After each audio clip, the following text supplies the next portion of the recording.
la situación que es un cambio de postura en la iglesia, ¿no? El tema del día, sin lugar a dudas, a nivel internacional, esta postura del Papa, como vemos, el Papa pidiendo una ley de convivencia civil para las personas del mismo género y bueno, han generado mucho ruido, obviamente, estas declaraciones del Sumo Pontífice.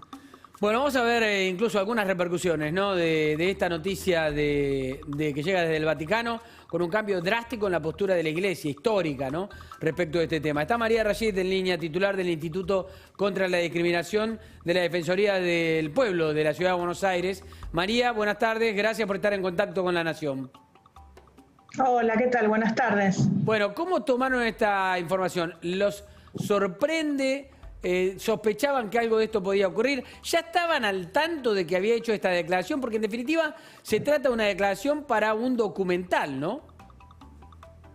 Sí, en realidad es una posición que el Papa, en aquel entonces Cardenal Bergoglio, había expresado en algunos ámbitos en Argentina cuando se discutía el matrimonio igualitario en nuestro país, ¿no? Por eso no nos sorprende.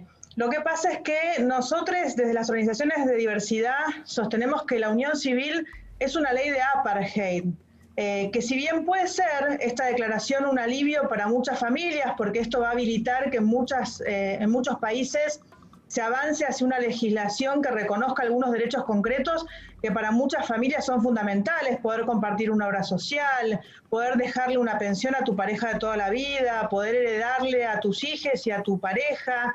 Son derechos muy importantes en la vida de cualquier persona, ¿no? Pero también es cierto que la unión civil como ley de apartheid termina siendo un obstáculo para el acceso a la igualdad. Nosotros en Argentina decíamos los mismos derechos con los mismos nombres, porque el reconocimiento de la igualdad por parte del Estado y por parte de la sociedad nos permite trabajar contra la discriminación y la violencia en la vida cotidiana. Y las leyes de apartheid son una perpetuación de la discriminación y la violencia, ¿no? Siempre hacemos la analogía con los africanos y afrodescendientes cuando luchaban contra leyes que, por ejemplo, los obligaban a viajar a la parte de atrás del colectivo. Ahora, María, bueno, la parte de atrás del colectivo es parecida a la de adelante, pero es un mensaje de desigualdad muy fuerte. María, igualmente acá en la Argentina se dio en escala y en pasos también, ¿no? El avance de la ampliación de derechos a las parejas homosexuales. Me refiero, acá primero hubo unión civil también, hasta que se llegó a la ley, ¿no?, de matrimonio igualitario. Sí, ¿sabés lo que dice la ley de unión civil en la Ciudad de Buenos Aires? Es una ley muy cortita, de una carilla, que en su momento fue celebrada por nuestras organizaciones, sí, porque fue un avance, pero dice que en el ámbito de la Ciudad de Buenos Aires las parejas del mismo sexo deberán ser tratadas de manera similar a los cónyuges. Ese es todo el reconocimiento de la ley. A la luz de hoy, a la luz de la igualdad, es una ley que te diría casi humillante, ¿no? En ese momento No, está bien, pero lo que te quiero decir es que antes de llegar a la ley de matrimonio igualitario, hubo un primer paso que fue ese, después se llegó a la ley. Digo, para esto interpretarlo incluso, vos sabés, en una institución como la Iglesia, de posiciones tan rígidas, que hayan dado este primer paso me parece interesante. Es interesante porque va a generar un alivio para muchas familias, pero también es una estrategia. Cuando en Argentina instalamos el matrimonio igualitario se sabía que se iba a avanzar en relación a ese derecho. La estrategia de quienes estaban en contra, incluido el cardenal Bergoglio, fue ofrecer la unión civil para evitar el acceso al matrimonio igualitario.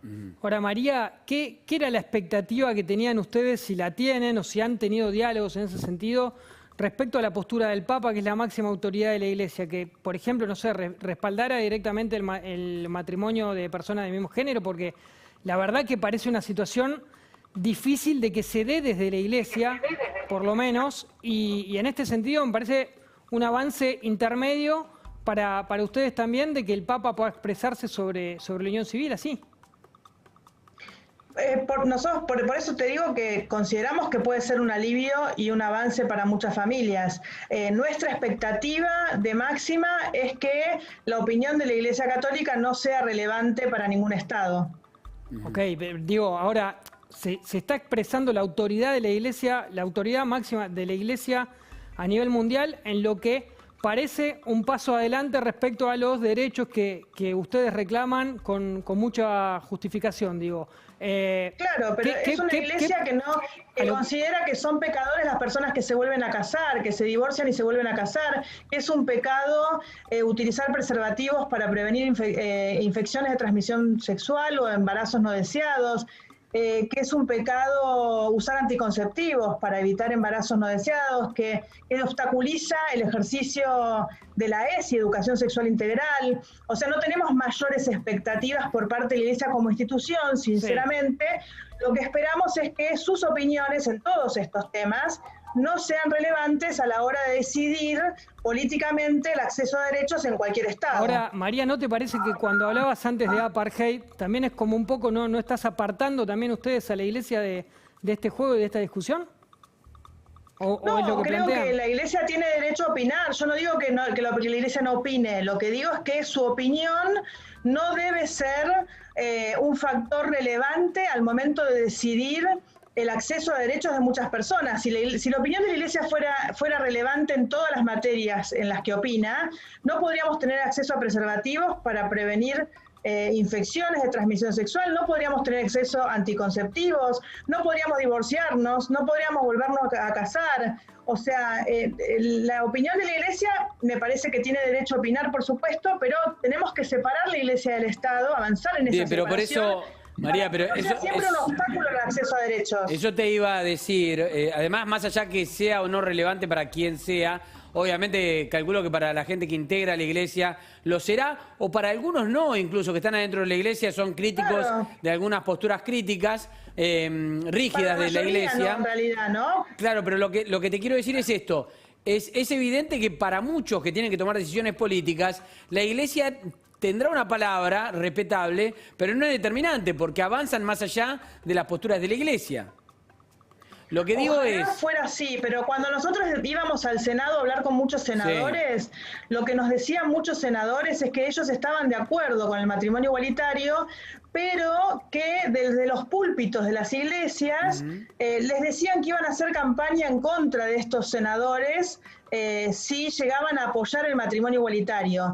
Y eso implica una incidencia en la política que, en mi opinión, no corresponde. Pero no en la sociedad, yo confío, la sociedad estaba a favor del matrimonio igualitario antes de que se apruebe en el Congreso. Claro. Había una gran parte de las fieles católicos que estaban a favor del matrimonio igualitario. Pero por eso te digo que no suele ser determinante.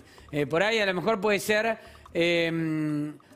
muy influyente, no te lo niego, pero como suelen ser también de otros grupos de presión que no son la Iglesia, en otros puntos también, o grupos de interés, que también ejercen su lobby, si querés, de determinada manera. No digo que esté bien, que esté mal, digo que es la situación fáctica de lo que se da, es la realidad de lo que pasa.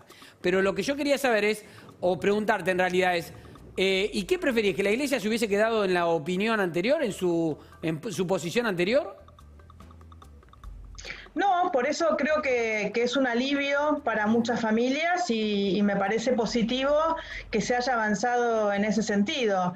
Lo que sí lamento es que sea, en nuestra opinión, una estrategia para impedir algo que está pasando en muchos países del mundo, porque en muchos países se está debatiendo el matrimonio igualitario. Bien. Entonces, parte de la estrategia de evitarlo es ofrecer la unión civil.